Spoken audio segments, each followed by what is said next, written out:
Welcome to One Sharp Sword, cutting through to what matters most. I'm your host, Dr. P, the exponential success coach and president of Dynamic Leader Incorporated. Today, I have with me someone where you could say, what, really? Like, what's a 19-year-old kid going to teach us about leadership and coaching and life lessons? And I will tell you that Logan Lessar has packed more into the time from 7 years old to 19 than most of us do in a decade or two. And with that, let me introduce a motocross champ, a high-level coach, a life philosopher, and so much more. 19-year-old Logan Lessar, welcome to One Sharp Sword. Hey, Dr. Wayne. Thanks for having me, and thanks for the intro. Yeah, of course. Of course. So I have the benefit of not knowing that much about you. I know what I've Yeah, read about you, and I call it a benefit because I get to simply explore with our audience, like, who's this yeah, Logan dude and what makes him so special? And usually, when I get people who are 50, 60 years old, I'm like, well, let's back up the clock. Let's wind back a little bit. Where'd you start? right. And, winding back the clock with you is what, to age 7, where you're like, hey, I kind of like motorcycles. Yeah. So how did it start for you? You're where'd you kind of get your start in motocross, and how has that turned into leadership lessons for you? Yeah, no, I started in racing at a really young age, but I was basically just brought into it through the family because my whole family is full of racers. Like both my mom and dad raced, and so did my dad's brother and his son. So my whole family has just been full of racers, and then I kind of just got brought into it. And then as soon as I got put on a bike, I just fell in love with it and started racing. And yeah, I mean, I wouldn't say that I did have a choice because I did do a lot of different sports, like the usual team sports, and I've always done other sports like skiing, snowboarding, mountain biking, things like that. But the only one that I've really competed in is motocross and racing, which that was always my favorite. Like I competed in like basketball. That was the only other one that I really competed in, but I just ended up like one day I came back from practice and I was like, all right, I'm done with this. Like, I don't like it. I don't like the team aspect of it. Like, I'd like being independent in the individual aspect behind racing, and how it's kind of all on you. So I just always loved the sport of motocross and racing. So that's kind of how I got my start, is just through the family. That's amazing. And the whole idea of individual versus team, I mean, that is a big deal. It is. Yeah. There's a piece of it's all on you. There's heavier competition because it is Yeah. all on you. And then you miss out to a degree of playing with other people, relying on and lifting other teammates. At the same time, you have a team, but they're in support of you, right? Anybody who's working Yeah. on your bike or, getting you there, whatever it is. Um, when you're very physical. I mean, motocross racing is a very physical sport. You have to Yeah. be in tune with your bike. You have to be like your core, your back, your arms, legs. It's all part of you become the bike at that point. Yeah. um Talk about that a little bit, like how that, like, not every bike speaks to you, and how do you become kind of one with, and then are you competitive at absolutely everything, or is it mostly just this one thing? Yeah, no, I don't know if anybody who's competitive can only be competitive at one thing. Like you're kind of just competitive at everything. So, and I definitely am. Like whenever I do something, I kind of look to be the best at it. So, no, I'm a very, very competitive person. But no, you hit it on the dot there. Like with racing, the best thing that you can do is become one with the bike. And it's very difficult to do and tricky to kind of figure out, which over time, what I've really learned, and something that I push on like my social media and share a lot, is the mental aspect behind it and racing, because that's like probably the biggest part when it comes to being one with the bike. Because aside from the fact that like if you were to search up like the most physically demanding sports, motocross is like number one or number two or something like that. So it's arguably the most physically demanding, and it like you said, it involves like every single part of the body and muscles that most people don't even realize exist.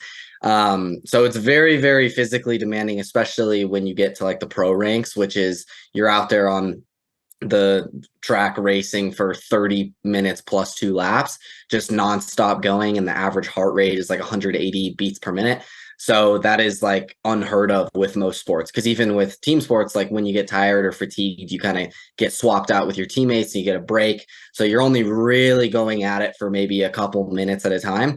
Whereas with racing, when you get to the pro ranks, it's like 30 to 35 minutes straight of absolute pushing, and also having to focus the entire time, because if you lose focus for even a split second, that track will bite you and take you down, which I've had that happen plenty of times. So there is a massive, massive mental aspect behind it, especially when it comes to being one with the bike and being able to ride it the way that you need to.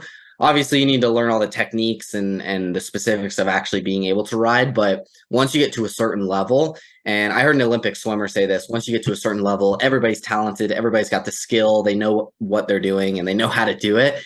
And at that point, it's like 80% mental and 20% skill. So it's like 80% how you show up mentally, and also how you are performing out there mentally. Because being able to be out there for 30 to 35 minutes and stay focused and not let things not let your mind wander, or let fears get in your head, or if you got passed by a competitor, not let that overwhelm you and bother you. And even like mistakes, like it's in the movie Ford versus Ferrari, he God, I'm totally spacing the main guy's name in it, but he talks about the perfect lap and like how the perfect lap is out there. But when you're doing 30, 35 minutes, most likely you're doing probably 15 to 20 laps, give or take quite a few. So to be out there, like the perfect lap is almost impossible, which means you're going to be making a lot of mistakes. And one of the hardest things for me in the past was being able to kind of push through those mistakes and let them go, versus making the mistake and then getting super irritated with myself and bothered. And then that leads to the next mistake and the next and the next and the next. So the biggest part of it is definitely the mental side, which that's been my biggest challenge over the years. But luckily that's something that I have really been able to come into my own on and figure out these last like 2 years or so. And that's the stuff you coach on, right? When people reach out to you and you coach them, you're about keep your head in the game kind of thing, right? Yeah, like my biggest thing is definitely the mindset side, and not only with racing, but just in general.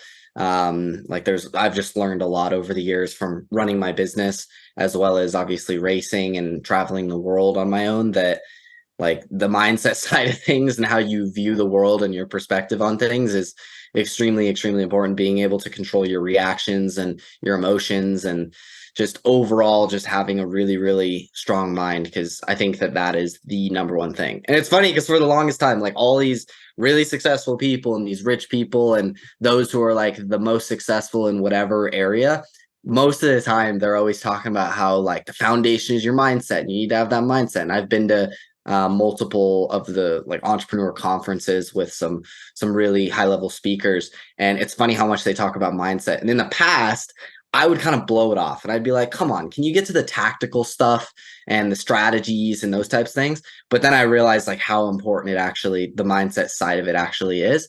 So that's like the main thing that I talk about, because it was the biggest shift that I've had thus That's far. fantastic. And it's great to hear you talk this way. You know, my world is one of speaking and coaching, and one of the things I'll talk about is mind state, so that so that it's more so that it sounds more fluid. Like mind state is you're allowed to shift state multiple times, and if you shift out, can you shift right back, as you were talking about, for letting mistakes go. And for me, mind state that's like everything. You can't have connection to anything, even a spiritual connection, if your mind state's not like locked in. You also said, you talked about letting mistakes go, and that's one of the things that some of the highest performers talk about in terms of like Tim Grover, who's coached some of the highest performing athletes. Yeah. It's like, you know, okay, so you won a championship. Next, it's like, okay, so you lost that one. Next. And for you, Yeah. I imagine it's all right, I'm not done with this lap. I just, like my revs were too high or the tire hit just that bit off. Okay. Like it's just, it registers as it's information. It's not, oh, you dumb, whatever. It's like Yeah. it doesn't play as someone scolding you. It plays as, oh, there's information that needs to be corrected.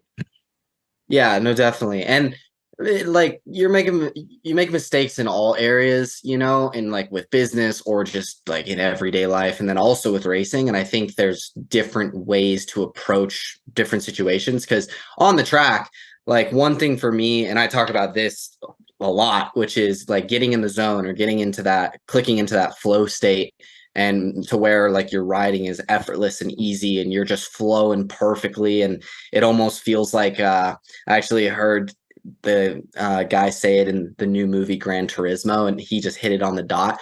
But he was talking about how like when they're racing their cars and they're in the zone, it's almost like the car is on rails, like on a roller coaster, and you're just like perfectly going along. And that was like perfect. It's almost like your bike's on rails and you're just flowing and not making mistakes. And even if you make a mistake, you just push through it.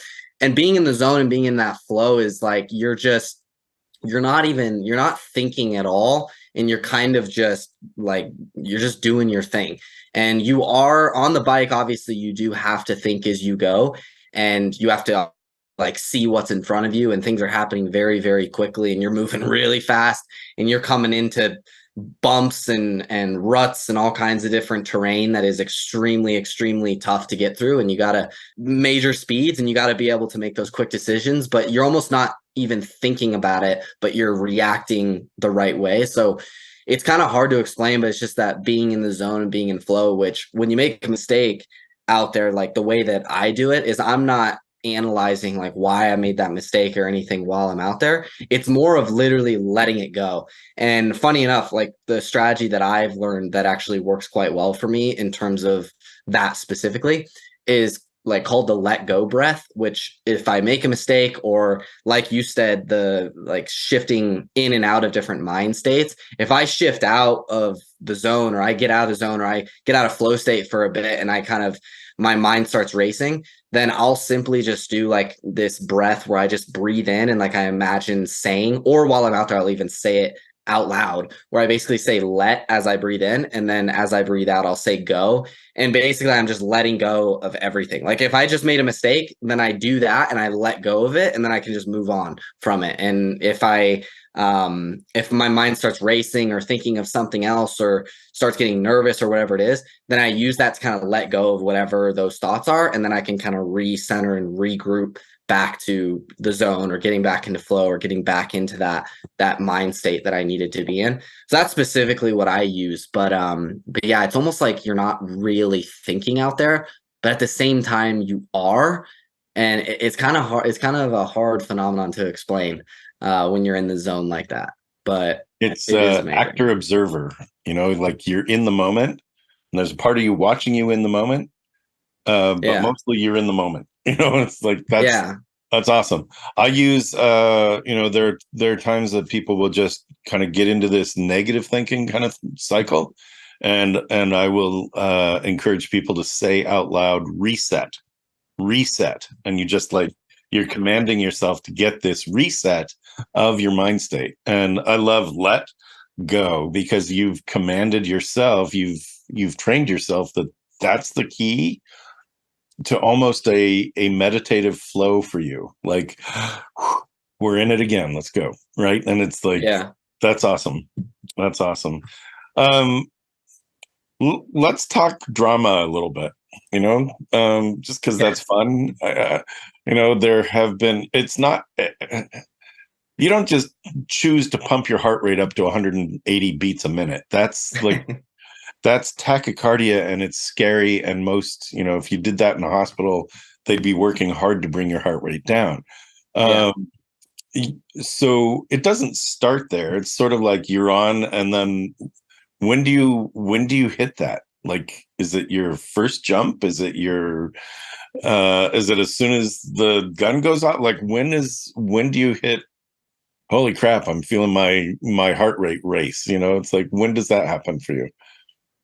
Yeah, in practice, I would say it's probably a little more gradual. It doesn't like happen as quickly, but in the race, it's almost immediate because you're on the starting gate and there's 40, if the starting gate's full, then there's 41 other riders directly next to you and you all are going off at the exact same time. So to be honest, I think that heart rate really starts to go up when that 30, basically they hold up the 30-second board. There's somebody out like 100 feet in front of us holding up the board.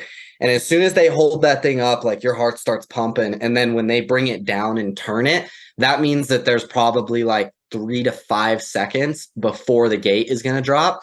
And that's probably like that's where your heart rate probably spikes massively because that's when you go from kind of like relaxed to then all of a sudden you're looking straight down at the starting gate, waiting for it to drop. And you're revving up the bikes. The RPMs are super high. You can hear everybody else next to you. Yeah. And then that gate drops and we're all going into the first corner side by side, 42 of us on these powerful machines going probably 40, 50 miles an hour into the corner. So I'd say that like that start is where your heart rate spikes really, really quickly.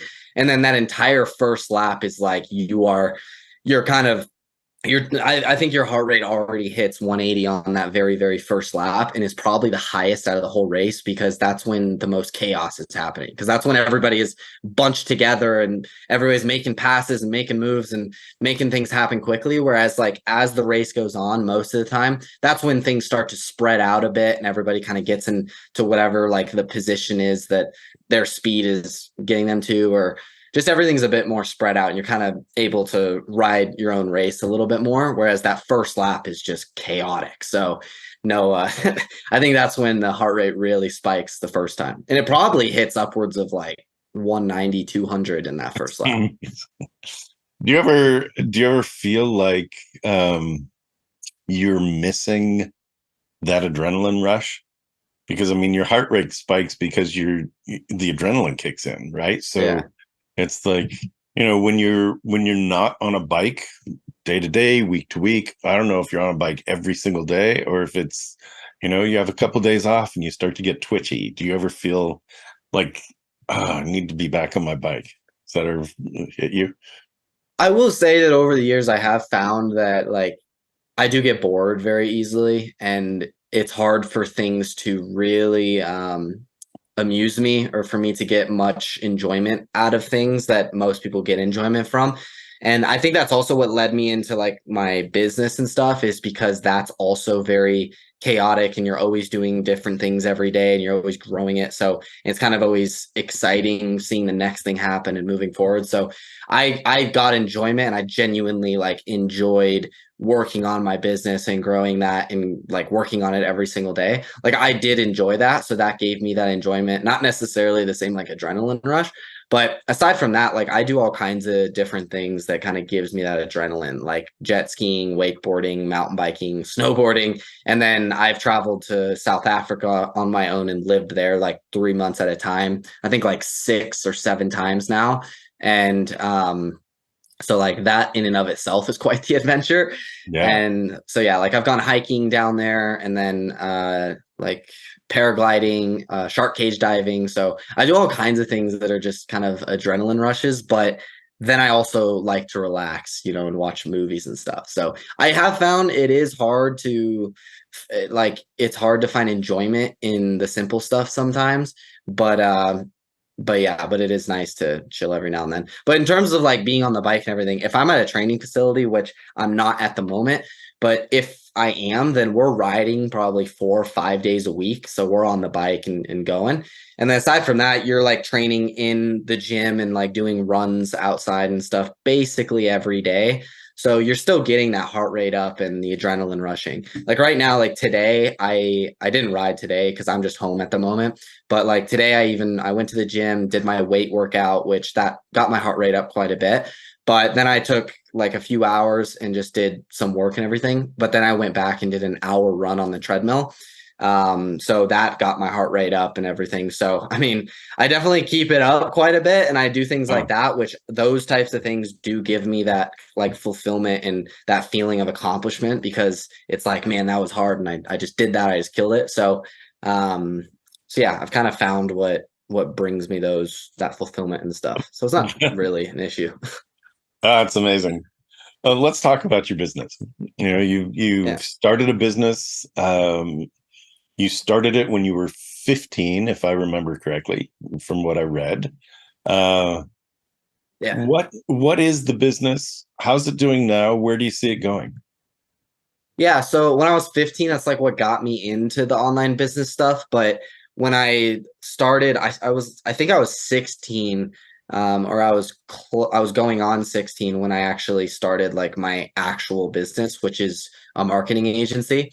And basically, it's gone pretty well the last few years, and that's what took me down to South Africa is because my business partner at the time, who I started it with, he lives down there. So I ended up going down there to meet up with him and work with him and everything. Which, funny enough, him and I actually just met online through Instagram, and he mentored me for a while, and then invited me to join him to start this agency. So I did, and then after working together for like 2 years or so, that's when I finally went down to Johannesburg, South Africa, and then every other time I went to Cape Town, but Johannesburg the first time to actually meet him in person. And yeah, but no, it's gone well the last few years, and it's kind of a side gig for me right now, and it's kind of slowly drifting away a bit because now I'm getting back into racing again, and I'm also building like my personal brand and getting into the coaching side of things as well. So I've kind of just shifted my priorities and kind of where I see myself in the next few years and what I want to be doing. But no, the last few years have been really good and like it's been a massive learning experience. And I've definitely had a lot of really cool experiences by doing that business. So no, it's been good. That sounds good. So let's talk about your personal brand. Let's talk about your coaching business. And just to plant the seed, you're 19, right? So where do you see yourself when you're 25? Because growth between now Yeah. and like 25 years old, it's a huge stage of development for everybody, no matter how advanced you are. So just curious about where you see yourself going. Yeah, I mean, in the next 4 or 5 years, I really found that like building a personal brand, I think it's one of the most powerful things you can do nowadays. And I also think that it's not something that'll ever go away or be able to be replaced by anything. Like, for example, even a lot of skills I've learned over the last few years, like from my business and everything, is soon getting and is already getting replaced by AI, which has been kind of scary. But a personal brand can never be replaced by anything, not even AI, because it's you and your thoughts and your personality and who you are. And it doesn't matter how good AI gets, it's not going to be able to replace you as a person. So I think it's one of the most powerful things that you can build. And I absolutely love it. Like I love posting videos. I love kind of sharing my insights on things. I love building my following and all of that. And it's kind of like the new age way of becoming a celebrity or whatever, which is also kind of cool. But it also goes with my racing because before I was like the end of last year, I decided, all right, I'm going to put racing away for now or for a while, and I'm going to go all in on my business because that's what I want to do. And then I found that like after being away from it for a while, I kind of realized how much I missed it and everything. And I also just thought long and hard, and I was like, I don't really want to be one of those people who made a bunch of money and is traveling the world and runs a marketing agency, just because I do find that kind of boring. And that's just my perspective. And Yeah. I'm used to racing and being like, I've won like 15 state championships in Colorado, an amateur national championship. And then like I've always been kind of in that limelight and kind of been looked up to. And like I've been the guy in Colorado. And then going on to like running a marketing agency, it was just a very big shift and went from like kind of cool to very boring. So then I just decided, I was like, man, and I didn't see a future with racing. That was the thing. Like, I just didn't see a future with it in terms of making money and like living the life I wanted to, because it's like the chances of actually going pro and everything is so slim. So that's why I went into the agency side. But then I kind of discovered the power of building a personal brand and how possible it is and what you can do with it and helping others and coaching and all these types of things. And then I connected the dots and I was like, I want to race and I want to be the best in that.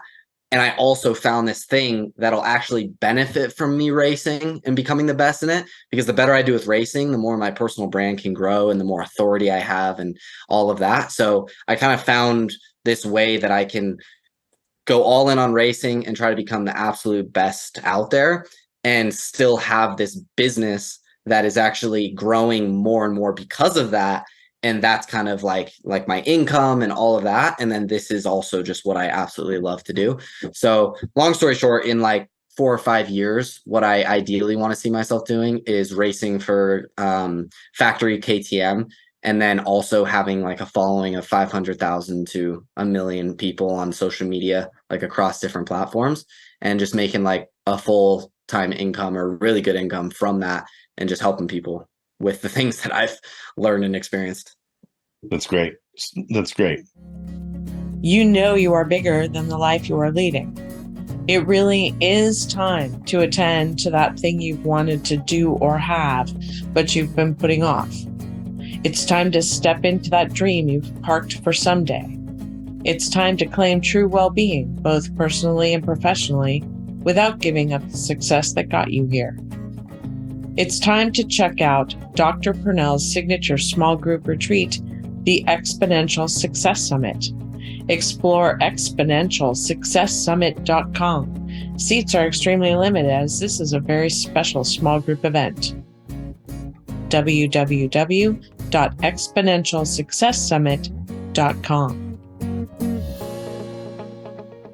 I'm curious about the coaching. How do people access you? Who are you coaching? What are the key areas that you're coaching? I could see kind of the mindset work be for anybody. At the same time, I'm curious about who's found you and who's your ideal client. Yeah, so I definitely pertain to a younger audience because I'm obviously very young, but specifically like who I'd like to work with is athletes and racers specifically, because that's obviously where my experience lies. But then also anybody who is kind of just looking to be the best in whatever area that is, whether it's business, racing, just any type of sport or anything like that. And the biggest area that I help with is definitely the mindset side of it. Because that's just where I've had the biggest shift. And then I also help people when it comes to getting in shape and kind of focusing on their macronutrients and going to the gym and giving them like an actual fitness plan and all of that, because I've been able to do that and get in really, really good shape. So helping them with that. But yeah, no, the mindset side of it is definitely the biggest thing with being able to perform better if you're a racer, and being able to perform better just as an athlete in general, but also just to be able to kind of go every day and handle things the way that I believe is the best in terms of your mindset and kind of how you view things and your perspective, being able to handle the different emotions and react to things the best way that you can. So yeah, the mindset side is definitely the biggest thing, but my home base is just my Instagram, which is just Logan_Lessar. And that's kind of where people can like find me, and I'm posting there every day. But yeah, no, those are kind of my key areas. It's amazing. All right. Logan_Lessar, Lessar. If you want to find Logan on Instagram.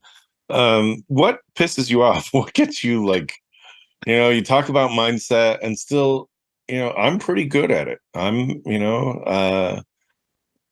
pretty good. It takes a lot to get me angry. It takes a lot to get me like even mildly upset. And yet some things creep in, right? For you, mindset's a thing, and you've got to keep an even focus. And because you're so practiced at it, my guess is it's hard to get you, riled up about a lot unless it's I'm gonna guess, unless it's like some personal integrity breach, or unless it's kind of like a challenge, right? That it's like, grr. So what is it that kind of riles you up, or gets you even like pissed off, like angry? I think the number one person who can still very easily piss me off is my little brother. But aside from that, and I've gotten really good with that, but aside from that, I will say it is very difficult. And my parents have both even like said this, like it is very difficult to really get me actually angry to where I react to it. Which I mean, I obviously still do, but it's very rare. And yeah, it does have to do with kind of the respect thing. Like if somebody is giving me some serious disrespect or something like that, then that's kind of when I get kind of irritated. But to be honest, one thing that I also talk about a lot, which I strongly believe in, is a lot of people have this perspective, which I used to as well, of chasing like happiness and chasing that like feeling or that emotion or that state or whatever. But at the end of the day, like everybody and they also view certain emotions as bad, like anger, sadness, depression, or whatever. Like they look at those things as bad, whereas I just look at those things as being human. Like every single person is going to feel the different range and different states and emotions and everything, and most likely you're going to feel a lot of different ones throughout every single day. But one thing I've learned is to be able to use every single emotion to your advantage. So I personally absolutely love being pissed off and feeling angry. But specifically for me, I just make sure that I never direct that towards any other person. And if I'm angry or pissed off about anything, I won't take it out on anybody else. And I'll still be like super kind and respectful to others, but I'll direct that anger towards like my work, or if I'm at the gym, like even today when I was on the treadmill, like I'll use that anger and I'll like I will manufacture anger and get pissed off on purpose in order to fire myself up and to run on that treadmill faster and to push harder and everything.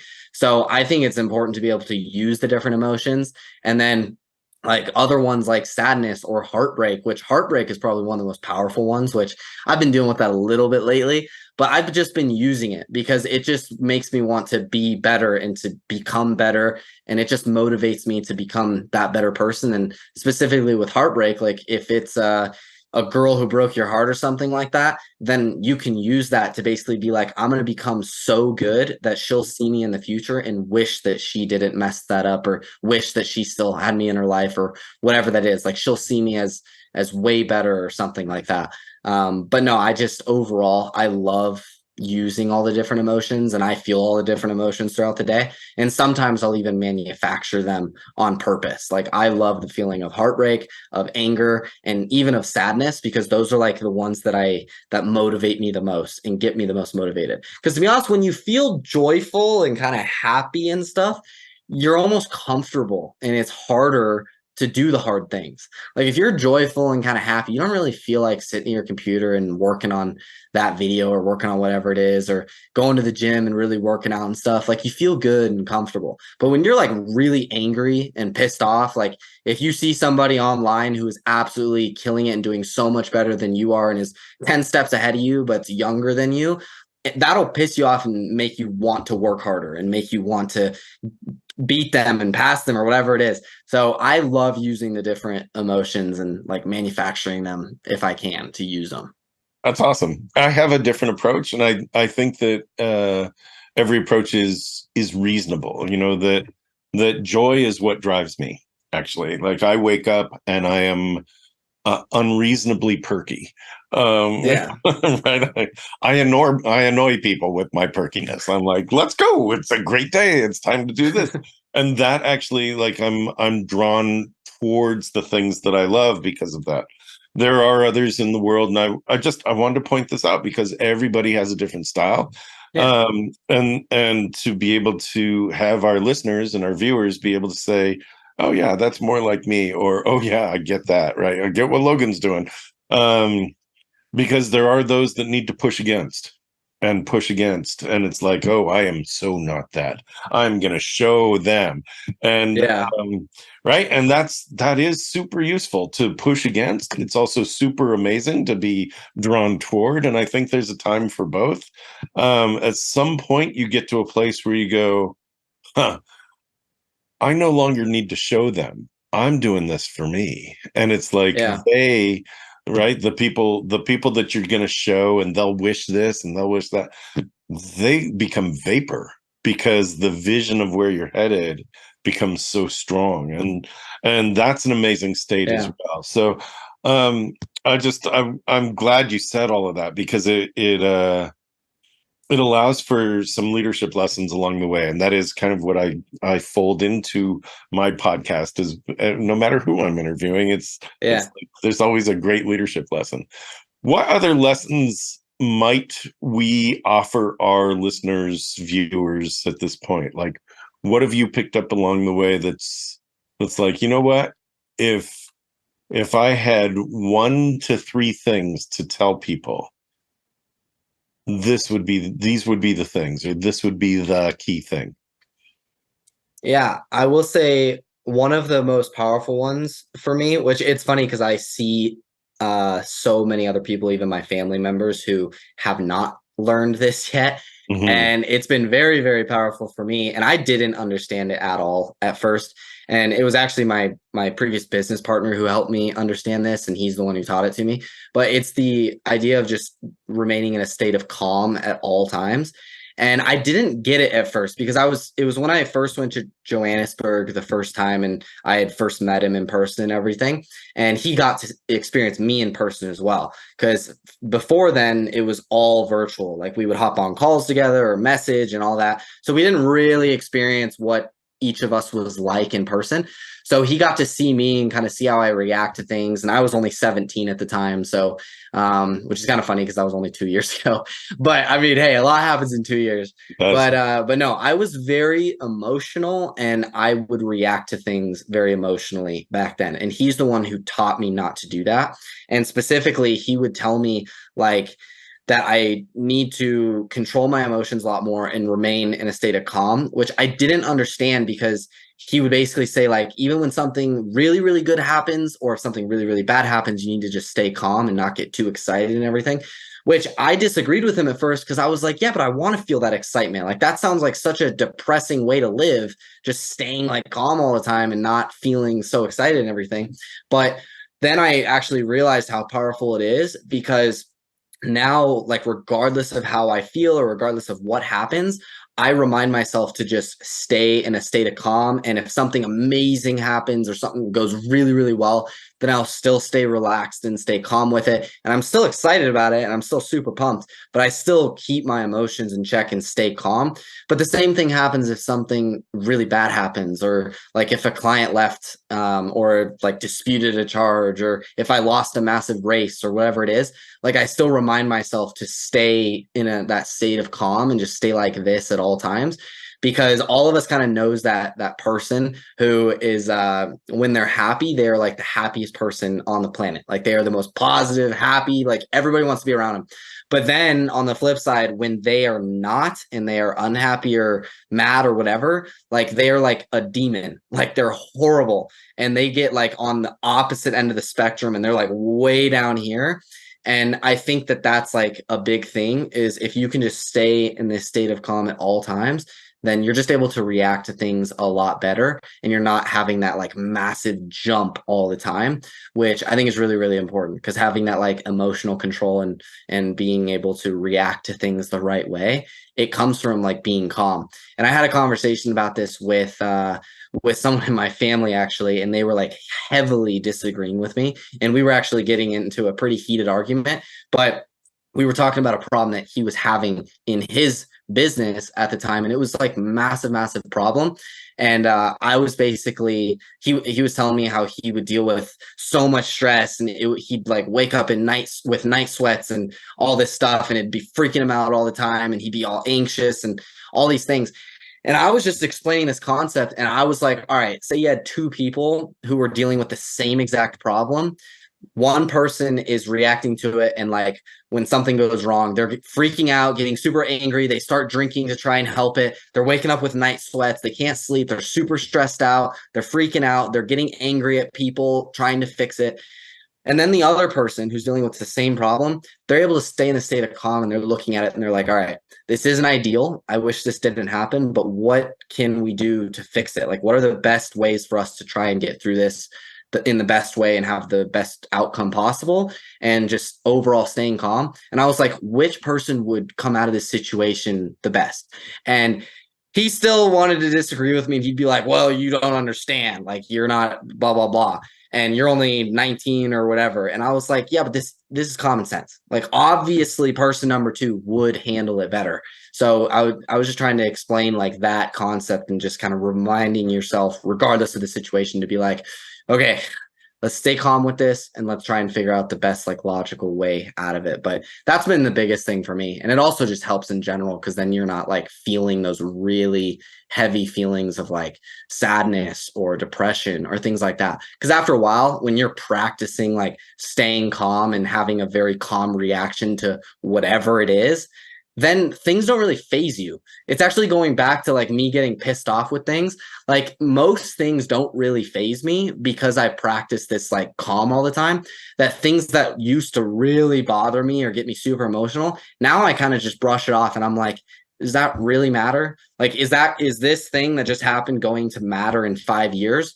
No. Well, then I'm not going to care about it for the next 5 seconds. Like, That's I'm just a going to huge. It's a huge tool, actually. If you can put yourself in that place of, this thing that happened, is it really going to matter in the big scheme of things?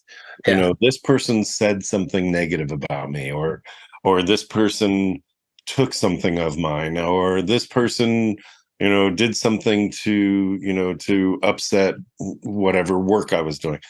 Yeah. In the big scheme of things, 5 years from now, is it going to matter? No. Okay, so let's get in and fix it. Right? Let's just right. So that's really great. You know, I'm a big fan of choosing your emotional state. Yeah. And it's like, there will be times that you can say, now's the time to let go. Like, I'm invested in this sports team, I want to be cheering for them. Or I'm invested in my business, I want to be cheering for how we did this. Or dang, we lost something. And that's, you know, Yeah. we can feel bad. But then the question is, and this is, you know, this is something I pose to others, and I do live by this: how long do I choose to feel that? Right. And it's sort of like, if someone's like, oh, but you don't understand this and this and this happened, it's like, cool. How long do you choose to feel that way? Like, do you need 5 minutes or 15 minutes or 15 days to feel that, so that you can actually take care of what needs to be taken care of? Right. Yeah. And it's like, so I love, Logan, I love that in one breath you're saying, you know, you're human, you get to experience all the emotions. And in the other breath, you're saying, and I choose to stay calm, because all of that is 100% within our ability to do as a human. We can experience and choose at the same time. And I think that it's just a huge, you know, lever to be able to use in your personal life. You know, it's like, if you feel like you are being triggered, for example, that's a cue to pay attention to where you're feeling fear or lack. Like, somebody triggered me, it's like, well, then you're off balance, right? If you got triggered by someone else, you're off balance. So, you know, what's going to get your balance back? Because you're, you know, you let go to fear and to you know, this lack feeling, versus knowing who you are. And for you, like, you wake up every day knowing that you're a champion. You wake up every day doing the things that are required to keep you at a champion level, which, you know, sometimes for some people, that's the hard stuff. For you, it's like, that's just what I do. Today was work day. And, you know, not only did I do weights, but I did an hour on the treadmill. It's like, that's a lot of work, but that's your job. Right. And that's what drives you, which I think is cool, because, again, this comes back to, what's the self-talk? It's just like, this is what I do. So Yeah, exactly. right. I love all of that. Cool. What else? Like, if you were, you know, like, the keep calm thing is really good. Is there maybe one more nugget you got in there that you want to share? I'm gonna have to think on that one. And I was actually gonna say, like, yeah, I really love the being able to control your emotions and stuff. Because that was one thing that, like, when it clicked for me, I was like, whoa, like you can actually decide how you're gonna feel about certain things, you know? Yeah. Like I would practice it when I would land like a client or something, or not land a client, but when I would like lose a client with my agency and stuff. And I'd be like, if I'd lose a client, I'd basically literally like almost say out loud, like, I am going to feel fine about this. Like, I'm going to feel fine about this. And not only that, but it's probably for the best that they left. Like, who knows? I might have Yes. just ditched a massive headache because of that. And also, a good example of that is, and this actually, yeah, this is the thing, or the answer to your question, is being able to look at the positive in any situation, because there always is. And everybody or most people always divert to the negative side of things. It's And a easy. prime example of how I did this past weekend was, I hadn't raced in over a year, and technically I still have not raced in over a year. And this past weekend was supposed to be my first race back, and I'd been training for it for the last few months. I was super pumped for it, super excited. It was a local race, and it was like the championship for the local series. And like, I hadn't raced at all, so I wasn't like in the championship or anything, but I was just going to go there and look to win it. And I was super pumped up and everything. And in practice, we show up ready to go.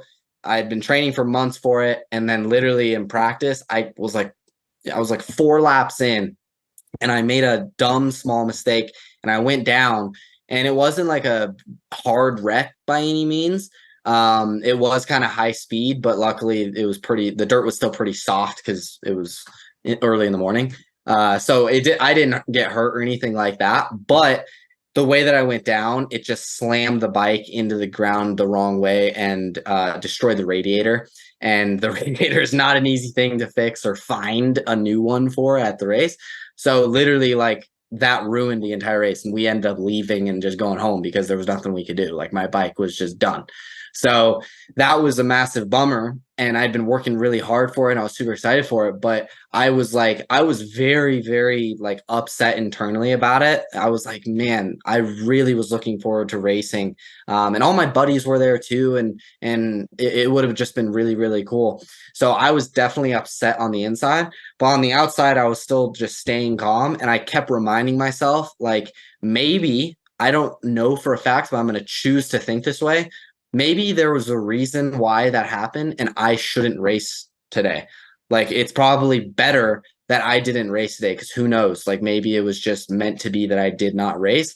And interestingly enough, like, I heard from a buddy of mine that the rest of the day, like, it was a very weird day, because a lot of people actually ended up getting hurt that day, and just a lot of like weird things happened.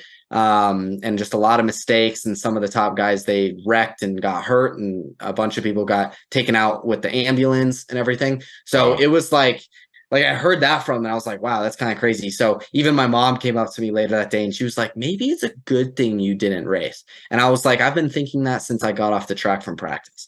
Like, there's a reason, and there's no way for me to know, but I'm going to choose to think that way, because then it's a positive that I didn't race, because it's like, who knows what could have happened. And to be honest, it might be a good thing that I didn't race. So I'm going to be glad that this happened, and just keep moving forward and work hard for the next race. And then another example of that is before I went to South Africa the first time, the whole reason I even went there was because I broke my collarbone in 2021. And it was funny because it was at this like just fun race. It was called the Dealer Cup. And it was just supposed to be kind of like this fun race where all the dealers get together and they nominate riders. And I was nominated by, I think, Fox, if I'm not mistaken.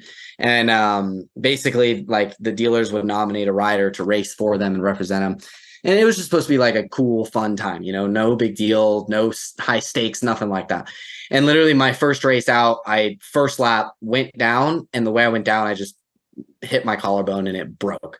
And that was a massive, massive bummer. And I wasn't gonna be able to race the rest of the year. But literally, as I was like getting off the track or getting taken off the track by like the medics and everything, I was just thinking in my head, like those thoughts were coming to mind of, I just ruined the rest of my year. Like I'm not gonna be able to race at Minios, which is the end of November, which is like the second biggest race of the year. I'm not gonna be able to race there, like blah blah. So all those things were coming to mind, but I was blocking those out with the fact that I was like, all right, something positive is going to come from this. I don't know what it is yet, but something is going to come from this that wouldn't have otherwise if this didn't happen.